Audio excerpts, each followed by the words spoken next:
अवैध साहब सवाल छोड़ के गया था कि इमरान खान साहब ने झूठ बोला है पब्लिकली, क्या कहेंगे आप?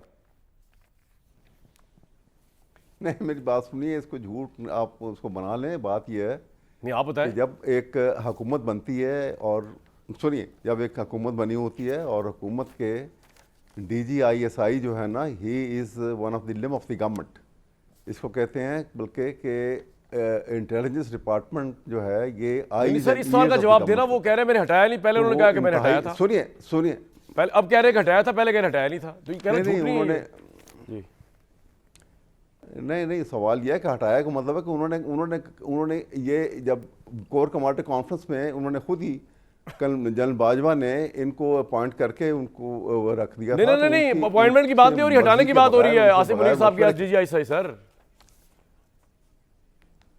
मैं उसी की बात कर रहा हूँ। जी मैं आसिम मुनीर साहब की बात कर रहा हूँ कि एज DGISI जो है वो इमरान खान ने जो है वो अपनी मर्जी से अपॉइंट नहीं हुए थे, इसी वजह से नहीं सर, मैं ये कह रहा हूँ कि इमरान खान ने भी ट्वीट किया है कि मैंने बतौर prime minister Asim Munir, general Asim Munir को DGISI का उद्देश्य से हटाया तो आसिम मुनीर मेरे खिलाफ हो गए।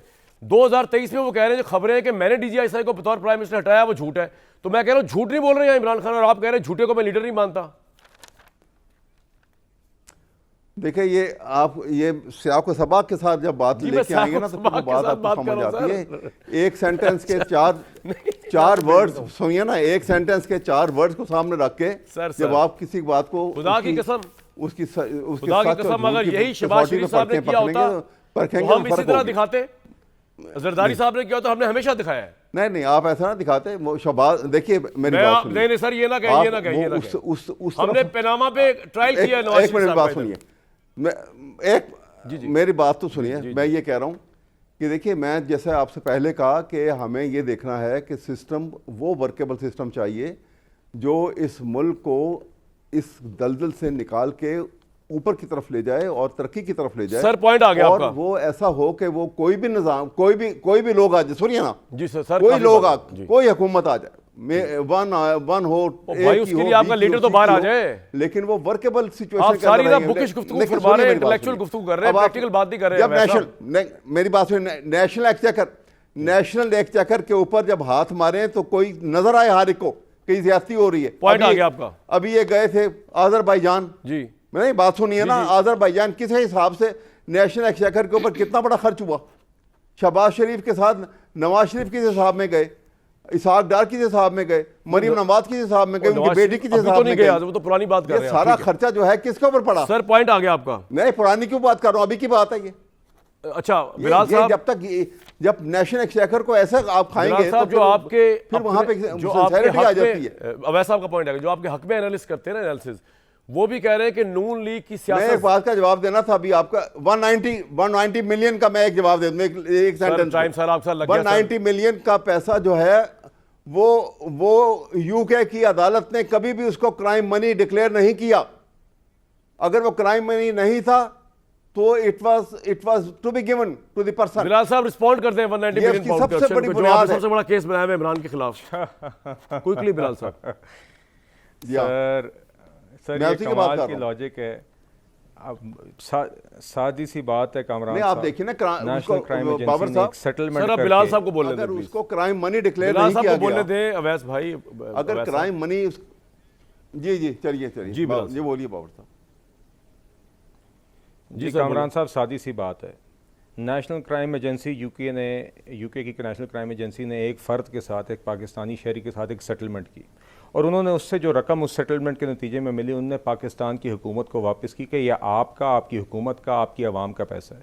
और उस वक्त की हुकूमत, इमरान खान साहब की हुकूमत ने क्या किया, वो जो आवाम का 50 अरब रुपए था या 190 मिलियन पाउंड था, इमरान खान ने कहा नहीं, ये हमने हस्पतालों पे, स्कूलों पे नहीं लगाना, काबीना के बंद लिफाफों से फैसले करा के उसी शख्स की जेब में वापस डालें जिस शख्स ने सेटल करके नेशनल क्राइम एजेंसी को दिया था। ये सादी सी बात है। अवाम का पैसा था, यूके की हुकूमत ने पाकिस्तान की हुकूमत को दिया कि ये आपका पैसा है, आपकी हुकूमत का पैसा है, और इमरान खान साहब ने दिन दिहाड़े डे लाइट रॉबरी करते हुए काबीना के फोरम को इस्तेमाल करके उसी शख्स की जेब में पैसे वापस डाल दिए जो अवाम के पैसे थे। ना इसका कोई जवाब है, ना इसकी कोई लॉजिक है, ना इसकी कोई लीगैलिटी है। 5 तारीख को जो उनकी सजा मौतली के खिलाफ हेयरिंग हो रही है, सुना है उसमें आप लोगों ने बड़े वकील खड़े करके नैब को दे दिए कि जी बड़ा फ्रेश लॉयर्स का एक पूरा बेंच भेजा है उधर, है बिलाल साहब?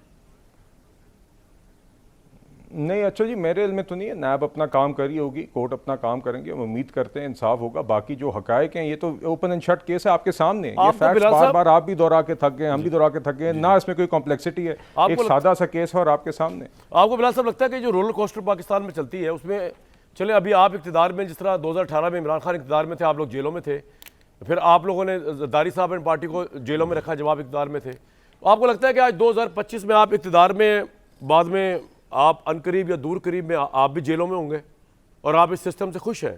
This is the way it is.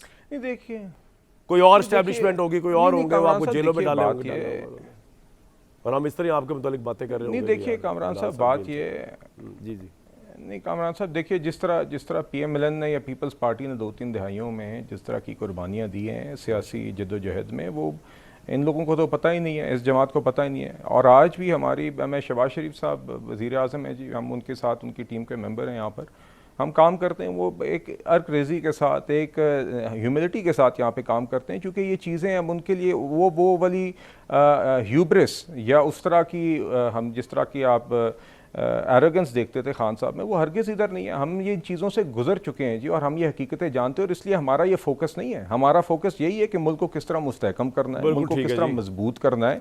हर उस शख्स के साथ हम हैं जो इसमें हाथ बटाए मुआशी इस्तेहकाम के लिए और दिफाई इस्तेहकाम के लिए। और अल्हम्दुलिल्लाह गुज़िश्ता जो अब हम मरहले से गुजरे हैं, अल्लाह ताला ने हमें सुरखरू किया है। उस वक्त पाकिस्तान के पास वो मिलिट्री और पॉलिटिकल क़यादत मौजूद थी जिसकी पाकिस्तान को ज़रूरत थी। आगे कोई भी शख्स हाथ बटाता है, बशमूल ऑपोजिशन, तो हम उसको किसी सियासी पार्टी का रोल नहीं उसके अंदर मिलिट्री को इस हद तक ले जाने में, ना तहरीक इंसाफ ना पीपल्स ना आपका, वो तो इसलिए अल्लाह का फजल है कि वो बड़ी स्ट्रांग जा रही है और इंशाल्लाह स्ट्रांग रहेगी। इसमें पूरी कौम ने बतौर, देखिए कामरान साहब, उसमें बिल्कुल मिलिट्री लीडरशिप, अफवाज का तो बिल्कुल किरदार था जी, और हमारे फील्ड मार्शल आसिम मुनीर साहब ने जिस तरीके से अफवाज को लीड किया, और खासतौर पर हमारी एयरफोर्स ने जिस तरीके से, जब आप लोग जेलों में जाएंगे ना तब भी आपने अफवाज की तारीफ करनी है, पॉलिटिकल लीडरशिप कोई और नहीं भी हो तो, क्योंकि जब आप लोग जेलों में होते हैं ना, आप उसमें फौज को गालियां देते हैं। मैंने आपको देखा हुआ है ना, सबको, आपकी बात नहीं कर रहा। नहीं जी, बिल्कुल नहीं देते कामरान साहब, नहीं आपको चलवा दूंगा यार। नहीं कामरान साहब, हमने एक दो अफराद बशमूल वो जो आज कोर्ट मार्शल प्रोसीडिंग से गुजर रहे हैं, उनके किरदार को हमने जरूर हाईलाइट किया था, मगर कभी अफवाज के खिलाफ उस तरीके से बात नहीं